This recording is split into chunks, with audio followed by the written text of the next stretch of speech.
नमस्कार दोस्तों। अगर आप पहली बार हमारे चैनल पर आए हैं तो चैनल को सब्सक्राइब जरूर कर लीजिएगा ताकि हमारी हर नई डरावनी और मजेदार कहानियां आप तक सबसे पहले पहुंचे। तो चलिए बिना देर किए कहानी शुरू करते हैं। उत्तर भारत के एक छोटे से गांव देवलपुर की सुबह थी। चारों ओर हरियाली फैली हुई थी, लेकिन इस गांव में एक अजीब सा सन्नाटा हमेशा महसूस होता था। गांव के चारों ओर घना जंगल था और एक तरफ पुराना श्मशान घाट पड़ा था।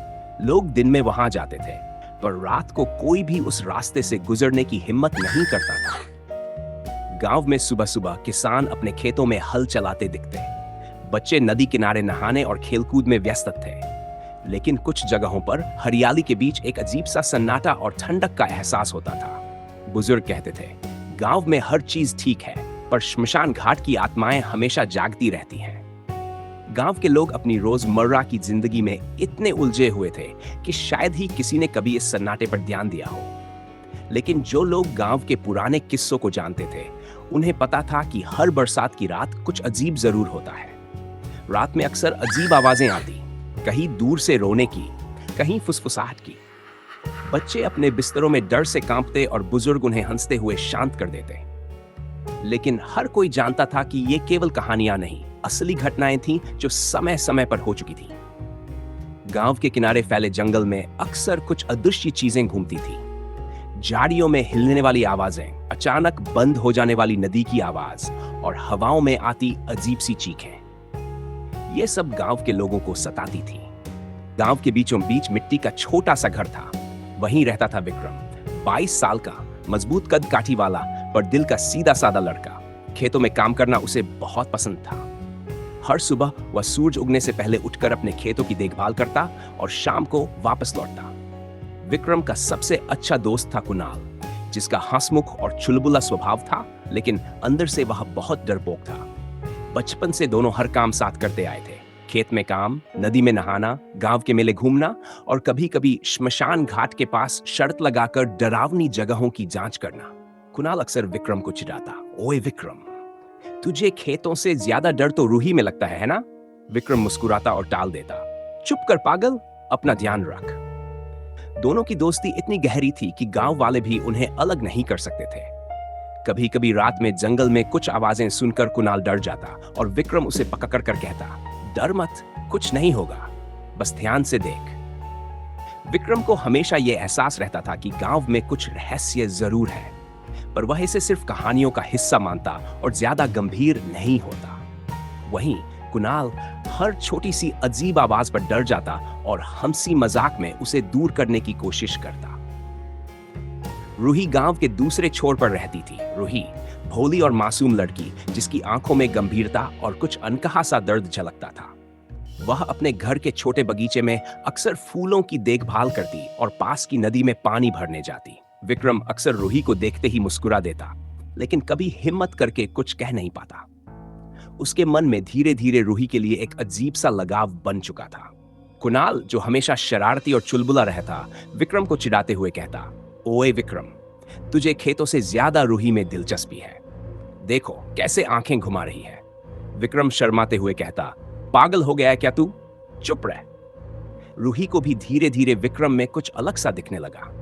वह अक्सर उसे अपने काम करते हुए देखती और अंदर ही अंदर उसकी बहादुरी और सरलता की तारीफ करती। गांव में रूही की मौजूदगी ने दोनों दोस्तों की दिनचर्या में थोड़ा रंग भर दिया। दिन भर खेतों और जंगल में खेलते और काम करते हुए भी विक्रम की निगाहें अक्सर रूही पर टिकती। लेकिन इस मासूम माहौल के बीच गांव के पुराने किस्सों और श्मशान घाट के रहस्यों का साया हमेशा उन्हें पीछा करता रहा। सूरज ढलकर धीरे धीरे पहाड़ियों के पीछे छुप रहा था। विक्रम और कुणाल घर लौट रहे थे। रास्ता शान घाट के पास से होकर जाता था। धुंध धीरे धीरे फैल रही थी और हवा में एक ठंडक का एहसास था। कुणाल ने धीरे से कहा, विक्रम सुन, कहीं से रोने की आवाज आ रही है। विक्रम ने कान लगाया। सचमुच धीमी धीमी करुण चीखें हवा में गूंज रही थी। उनका दिल जोर से धड़कने लगा। कुणाल ने घबराते हुए कहा, चल भाग चलते हैं, यहां रुकना ठीक नहीं। लेकिन विक्रम ने हिम्मत दिखाई और धीरे धीरे धुंध की तरफ देखा। वहां राख में हल्की हल्की चमक दिख रही थी, श्मशान की बुझी हुई चिताएं, और उसी राख के पास सफेद साड़ी में एक औरत झुकी हुई बैठी थी। वह अचानक अपना सिर उठाकर उनकी ओर देखने लगी। उसकी आंखें लाल अंगारों जैसी चमक रही थी। उसके चेहरे का कोई रूप स्पष्ट नहीं था, बस उसकी आंखों से एक अजीब डर और करुणा झलक रही थी। कुणाल कांपते हुए चिल्लाया, भाग विक्रम, ये यहाँ क्या कर रही है? विक्रम ने अपने डर को दबाया और कुणाल का हाथ पकड़ते हुए धीरे धीरे पीछे हटने लगा। लेकिन जैसे ही उन्होंने एक कदम पीछे रखा, उनके पैरों के नीचे जमीन अचानक ठंडी हो गई और हवा में अजीब सी सरसराहट गूंज उठी। दोनों ने जैसे तैसे दौड़कर गांव की ओर भागा। उनके दिलों की धड़कन इतनी तेज थी कि लग रहा था जैसे किसी ने उन्हें पकड़ रखा हो। विक्रम ने सोचा, यह सब क्या है? क्या सच में आत्मा है या मेरी आंखों का धोखा? लेकिन उनकी शांति ज्यादा देर तक नहीं टिक सकी। उसी रात गांव में एक बूढ़ी औरत की रहस्यमयी मौत हो गई।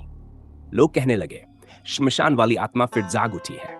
उस रात गांव में अजीब सी खामोशी थी। बारिश की हल्की बूंदें छत पर टपक रही थी और हवा में ठंडक का एहसास बढ़ रहा था। विक्रम और कुणाल घर पहुंचे, लेकिन उनके दिमाग में श्मशान घाट की भूतिया सादगी लगातार घूम रही थी। अचानक गांव के बुजुर्गों की आवाजें सुनाई दी। लोग किसी बूढ़ी औरत के मरने की खबर ला रहे थे। ये वही महिला थी जो श्मशान के पास रहती थी। उसकी मृत्यु अचानक और रहस्यमयी परिस्थितियों में हुई थी। गांव वाले कहते, यह सब श्मशान वाली आत्मा का काम है। जो भी उसके पास जाता है, उसे देखता है, वह फिर सुरक्षित नहीं रहता। कुणाल डर के मारे कांपते हुए विक्रम से बोला, हम कभी भी वहां फिर नहीं जाएंगे। मैं अब डर से सो भी नहीं पाऊंगा। विक्रम ने उसे समझाया, कुणाल, डरना स्वाभाविक है, पर हमें समझना होगा कि यह सब क्या है। अगर हम भागते रहेंगे तो कभी सच जान नहीं पाएंगे। लेकिन दोनों जानते थे कि अब गांव में कोई भी सुरक्षित नहीं था। रात के अंधेरे में श्मशान घाट से आती आवाजें और तेज हो गई थीं। लोग अपने अपने घरों में दरवाजे और खिड़कियां बंद कर लिए थे। विक्रम के मन में अब एक नया सवाल उठता है, क्या ये केवल आत्मा है या कुछ और भी जो हमारे गांव को डराने के लिए तैयार है? उस रात पहली बार गांव में यह एहसास हुआ कि श्मशान घाट का रहस्य सिर्फ कहानियां नहीं थी, बल्कि वास्तविक था। अगली सुबह गांव के आसमान पर घने बादल छाए हुए थे। हल्की हल्की बारिश शुरू हो गई थी, जो जल्दी ही तेज हो गई। खेतों की मिट्टी में पानी भर गया और हर जगह की हवा ठंडी और नम थी। कुणाल पूरे दिन डर के साए में था। वह बार बार कहता, विक्रम, मुझे लगता है वही आत्मा अभी भी हमारे आसपास है। श्मशान घाट में जो हमने देखा वह सिर्फ शुरुआत थी। विक्रम उसे समझाते हुए कहता, कुणाल, डर को महसूस करना ठीक है, पर हमें हिम्मत नहीं हारनी। अगर हम डर से भागते रहे तो कुछ भी हल नहीं होगा। बारिश की बूंदें, ठंडी हवा और धुंध ने गांव का माहौल और रहस्यमय बना दिया था। झाड़ियों में हिलने वाली आवाजें, दूर से आती चीखें और काले बादल सब मिलकर एक अजीब सा डर पैदा कर रहे थे। गांव के बुजुर्ग चेतावनी दे रहे थे, बरसात की रातें यहाँ खतरनाक होती हैं। जो भी आत्माओं का सामना करेगा वह सुरक्षित नहीं रहेगा। रात के समय बारिश की आवाजें श्मशान घाट की सन्नाटे के साथ गूंजती थी।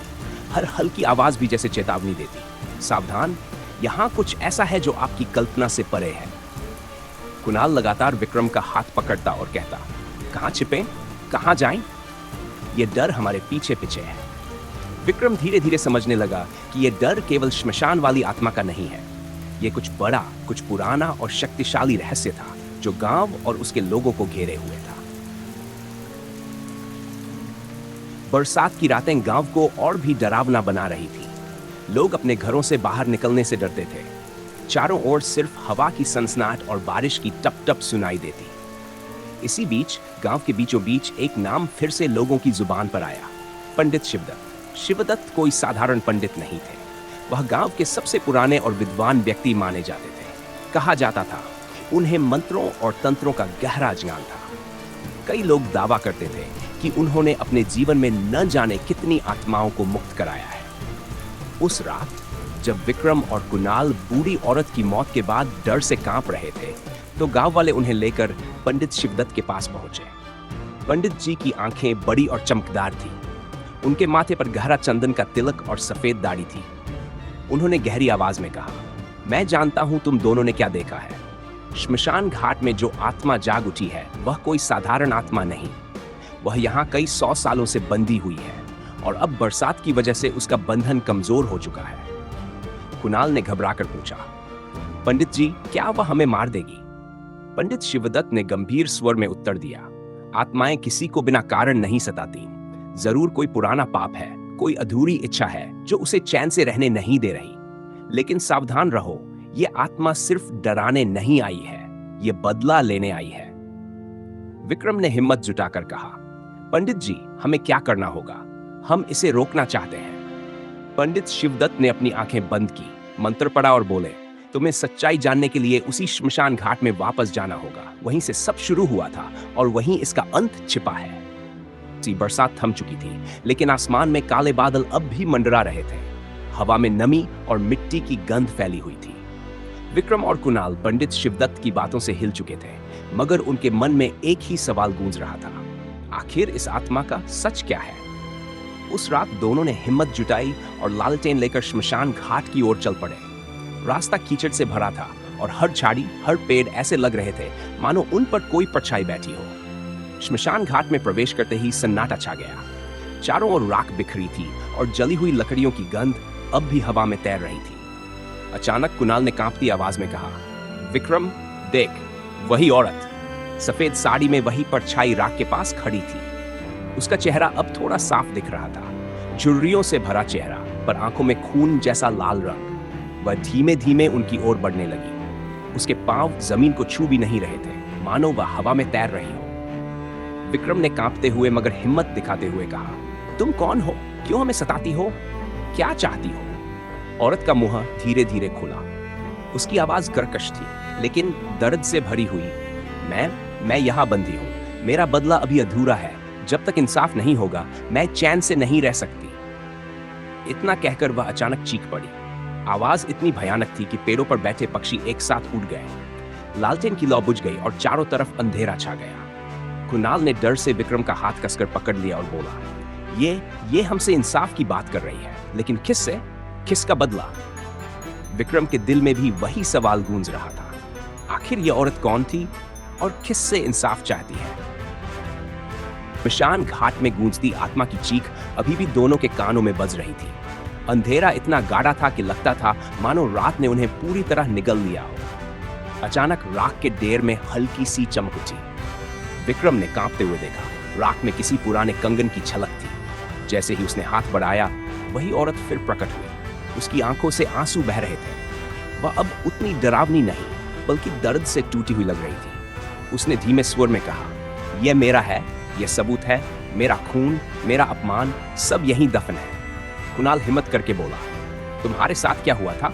हमें सच बताओ। औरत ने कांपते हुए कहा, मुझे धोखा दिया गया, मेरा भरोसा तोड़ा गया और फिर मुझे जिंदा जला दिया गया।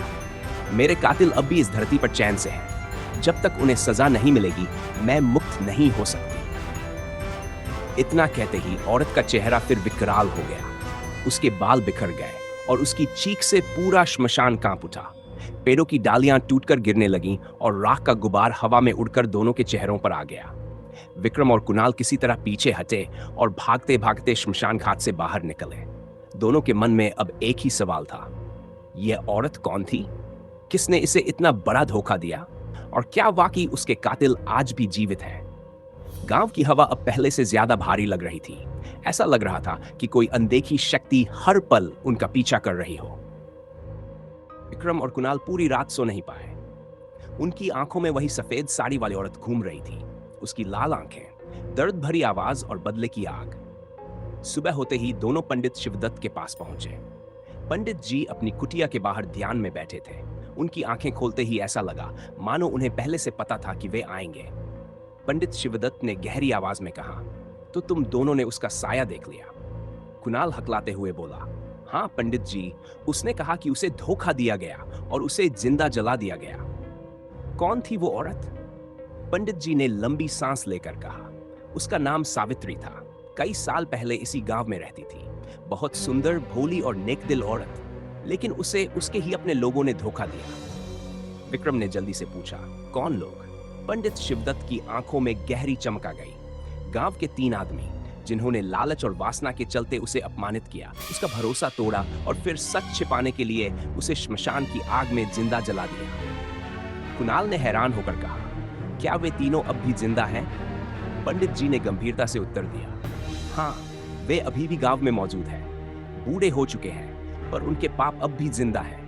सावित्री की आत्मा अब उसी इंसाफ की तलाश में भटक रही है। विक्रम की आंखों में गुस्सा और डर दोनों थे। उसने दृढ़ आवाज में कहा, अगर यही सच है तो हमें उन तीनों का नाम जानना होगा, तभी तो इंसाफ दिला पाएंगे। पंडित शिवदत्त ने उन्हें रोकते हुए कहा, अभी नहीं, यह रास्ता आसान नहीं है। सावित्री की आत्मा अब शक्ति से भर चुकी है। जैसे जैसे बरसात गहराएगी, उसकी ताकत और बढ़ेगी। अगर तुम सच जानना चाहते हो तो उसके अतीत की पूरी परछाई से गुजरना होगा, वरना तुम दोनों भी उसी आग में जल जाओगे जिसमें सावित्री जली थी। बरसात लगातार हो रही थी। आसमान में बिजली चमक रही थी और कड़कती गड़गड़ाहट से पूरा गांव दहल रहा था। गांव के लोग अब खुलेआम कहते फिर रहे थे, सावित्री की आत्मा जाग चुकी है, ये अब किसी को नहीं छोड़ेगी। रात होते ही अजीब घटनाएं शुरू हो गई। कभी किसी के घर की छत पर अचानक पत्थर गिर जाते, किसी के आंगन में राख उड़कर भर जाती। औरतें कहती कि उन्होंने रात में सफेद साड़ी वाली औरत को कुएं के पास देखा। बच्चों ने दावा किया कि खेतों के बीच से गुजरते हुए किसी ने उनका हाथ पकड़ लिया। डर धीरे धीरे पूरे गांव में फैल रहा था। इसी बीच एक और हादसा हुआ। गांव का बूढ़ा चरवाहा जो रात को अपने मवेशियों को देखने गया था, सुबह खेतों में मरा पाया गया। उसकी आंखें खुली हुई थी, जैसे उसने मौत से पहले कुछ बेहद डरावना देखा हो। गांव वाले और भी डर गए। उन्होंने तय कर लिया कि अब रात में कोई बाहर नहीं निकलेगा। कुणाल घबराकर बोला, विक्रम, यह आत्मा अब सिर्फ हमें नहीं, पूरे गांव को सताने लगी है। अगर यह ऐसे ही चलता रहा तो जल्द ही और लोग मरेंगे। विक्रम ने ठंडी सांस भरते हुए कहा, कुणाल, पंडित शिवदत्त सही कह रहे थे। यह सिर्फ आत्मा का बदला नहीं है, यह हमारे गांव का सच है जिसे किसी ने छुपा रखा है। जब तक हम उस सच को उजागर नहीं करेंगे, यह खून खराबा रुकने वाला नहीं। अब विक्रम और कुणाल को एहसास हो चुका था कि यह सिर्फ एक भूत की कहानी नहीं थी। यह गांव के काले इतिहास का बोझ था जो अब अपने अंजाम तक पहुंचने वाला था। में फैले डर ने हर किसी की नींद छीन ली थी, लेकिन सबसे ज्यादा असर रूही पर दिखाई दे रहा था। रूही के घर के पास ही वह पुराना पीपल का पेड़ था जिसके बारे में लोग कहते थे कि वहां आत्माएं डेरा जमाती हैं। उस रात जब हवा तेज चल रही थी और बारिश की बूंदें खिड़की से टकरा रही थी, रूही को अचानक बाहर से धीमी धीमी फुसफुसाहट सुनाई दी। रूही, रूही, वह डर से कांप उठी। उसने खिड़की से झांका तो देखा, सफेद साड़ी में वही औरत पेड़ के नीचे खड़ी थी।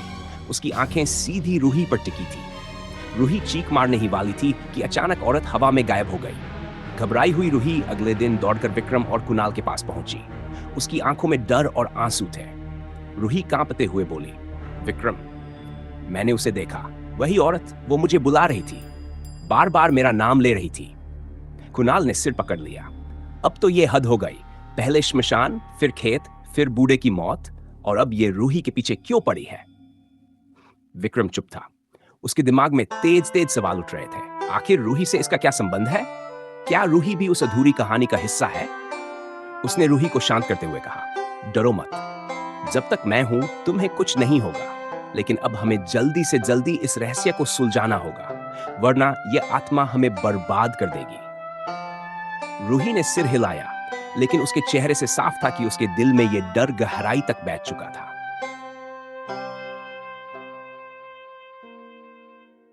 रूही के डर से सहमे चेहरे को देखकर विक्रम और कुणाल तुरंत उसे लेकर पंडित शिवदत्त की कुटिया पहुंचे।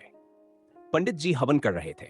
जैसे ही उन्होंने तीनों को देखा, उनकी आंखें बंद हो गई और वे कुछ देर तक गहरी ध्यानावस्था में बैठे रहे। फिर अचानक उन्होंने आंखें खोली और गंभीर स्वर में बोले, तो अब वह रूही के पीछे भी पहुंच गई है। कुणाल ने घबराकर कहा, पंडित जी, आखिर क्यों? रूही का इससे क्या लेना देना? उसने तो कुछ भी नहीं किया। पंडित शिवदत्त ने धीमे स्वर में समझाया, सावित्री की आत्मा किसी को यूं ही नहीं बुलाती। अगर उसने रूही को आवाज दी है तो इसका मतलब है कि रूही का उस अधूरी कहानी से गहरा रिश्ता है। रूही कांपते हुए बोली, पर पंडित जी, मैं तो तब पैदा भी नहीं हुई थी। मेरा उससे क्या संबंध हो सकता है?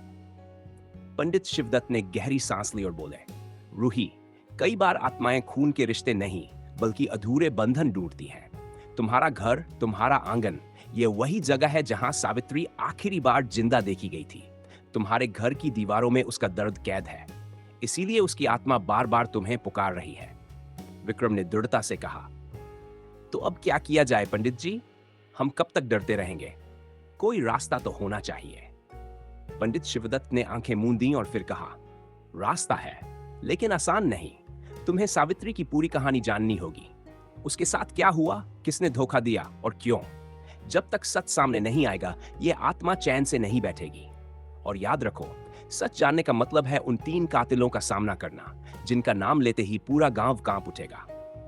रूही और भी डर गई, लेकिन विक्रम की आंखों में अब दृढ़ निश्चय था। उसे लग रहा था कि अब ये केवल आत्मा की लड़ाई नहीं, बल्कि गांव की आत्मा को बचाने की लड़ाई है। पंडित शिवदत्त की कुटिया में चारों ओर दीपक जल रहे थे।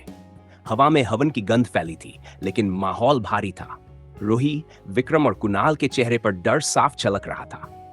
पंडित शिवदत्त धीरे धीरे बोले, वक्त आ गया है कि तुम्हें उन 3 लोगों का संकेत दिया जाए जिन्होंने सावित्री को धोखा दिया। लेकिन नाम पूरी तरह जानना अभी खतरनाक है। कुणाल अधीर होकर बोला, पंडित जी, हम आधे सच से क्या करेंगे? हमें सब कुछ जानना होगा। पंडित जी ने उसकी ओर कठोर नजर से देखा और कहा, धैर्य रखो। अगर तुम सब कुछ एक साथ जान लोगे तो आत्मा की शक्ति तुम्हें भी निगल जाएगी।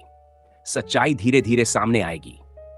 फिर उन्होंने आंखें बंद की, मंत्र बुदबुदाए और बोले, उनमें से पहला, गांव का एक जमींदार था। उसने सावित्री को लालच और ताकत से दबाया। दूसरा वही था जिसे लोग पुजारी मानते थे, लेकिन उसके दिल में वासना भरी थी। तीसरा कोई आम आदमी नहीं था, वह सावित्री का सबसे करीबी था, जिसने उसे सबसे बड़ा धोखा दिया। इतना सुनकर रूही के चेहरे का रंग उड़ गया। उसने धीरे से कहा, यानी उसके कातिल गांव के आम लोग नहीं, वही थे जिन पर भरोसा किया जाता था। विक्रम ने दांत भींचते हुए कहा, पंडित जी, चाहे जो हो, हम ये सच सामने लाकर रहेंगे, भले ही इसमें हमारी जान ही क्यों न चली जाए।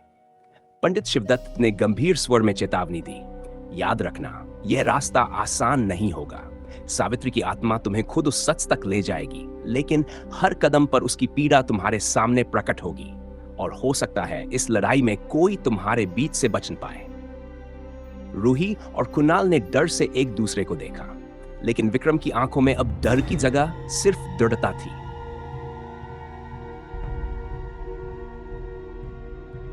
गांव में रात और गहरी हो चुकी थी। हवा में सन्नाटा घुला था और दूर से सिर्फ सियारों की आवाज सुनाई दे रही थी। विक्रम, कुणाल और रूही पंडित शिवदत्त की कुटिया से लौट रहे थे। तीनों के मन में अभी भी वही सवाल गूंज रहे थे, जमींदार, पुजारी और वह करीबी कौन था? गांव का जमींदार उसी समय गांव के बाहर हवेली में रहने वाला बूढ़ा जमींदार रामनाथ अपनी बड़ी चौपाल में अकेला बैठा था। उसके चारों ओर सोने चांदी के बर्तन और धन के ढेर लगे थे, लेकिन उसके चेहरे पर चैन नहीं था। वह बार बार शराब का प्याला उठाकर पी रहा था और बड़बड़ाता जा रहा था, क्यों आती है बार बार वो परछाई? मैंने तो सालों पहले उसका नाम भी मिटा दिया था, फिर भी आज तक पीछा नहीं छोड़ती। अचानक हवेली की दीवार पर एक परछाई हिलने लगी। जमींदार की आंखें चौड़ी हो गई। कौन है वहां? उसकी आवाज कांप गई। धीरे धीरे कमरे के कोने से सावित्री की धुंधली आकृति निकलकर सामने आई। उसके गले में वही टूटी हुई माला लटक रही थी। आंखों से खून के आंसू बह रहे थे। वह कराहती आवाज में बोली, रामनाथ, तेरे लालच ने मुझे मिटाया था, अब तेरी बारी है। जमींदार चीखते हुए भागने की कोशिश करता है, लेकिन उसके पैर जमीन से जैसे चिपक जाते हैं। उसका शरीर अकड़ने लगता है। सावित्री की आत्मा उसके पास आकर उसका गला पकड़ लेती है। कमरे में ज्वाला भड़कती है और चारों ओर अंधेरा छा जाता है। कुछ ही पलों बाद हवेली के नौकर दौड़े आए और उन्होंने देखा, रामनाथ जमींदार की लाश छत से लटक रही थी। उसके चेहरे पर डरावना भाव जमे हुए थे, जैसे मरते वक्त वह मौत को सामने देख रहा हो। दूसरी ओर उसी समय गांव के बीचों बीच खड़े विक्रम, कुणाल और रूही ने दूर से हवेली की तरफ उठता हुआ धुआं देखा। रूही ने कांपते स्वर में कहा, क्या ये वही संकेत नहीं, पंडित जी ने जो बताया था? विक्रम ने गहरी सांस ली और कहा, हाँ, पहला कातिल अब खत्म हो चुका है, लेकिन अभी 2 और बाकी हैं। कुणाल बुदबुदाया, मतलब अगली मौत फिर से होने वाली है।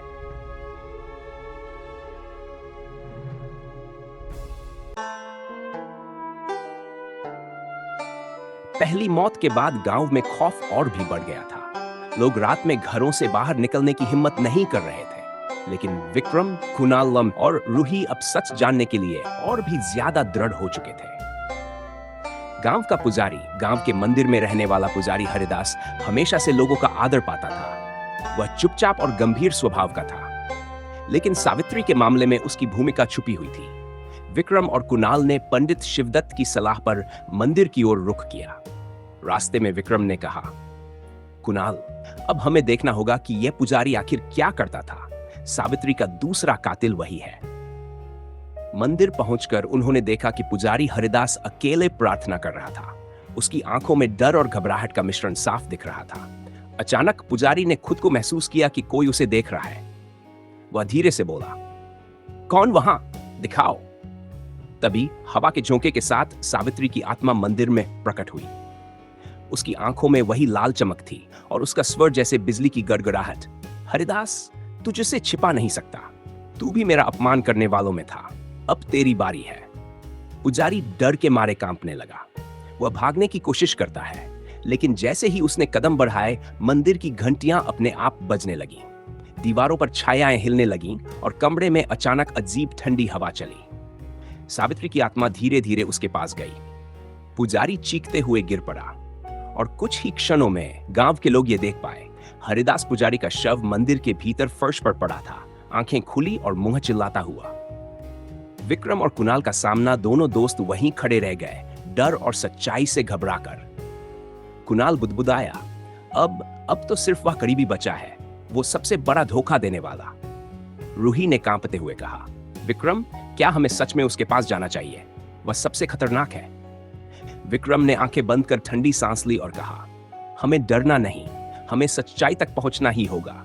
सावित्री की आत्मा अब चैन से नहीं बैठेगी, और अगर हम पीछे हटेंगे तो उसका बदला पूरा होने से पहले हम भी फंस जाएंगे।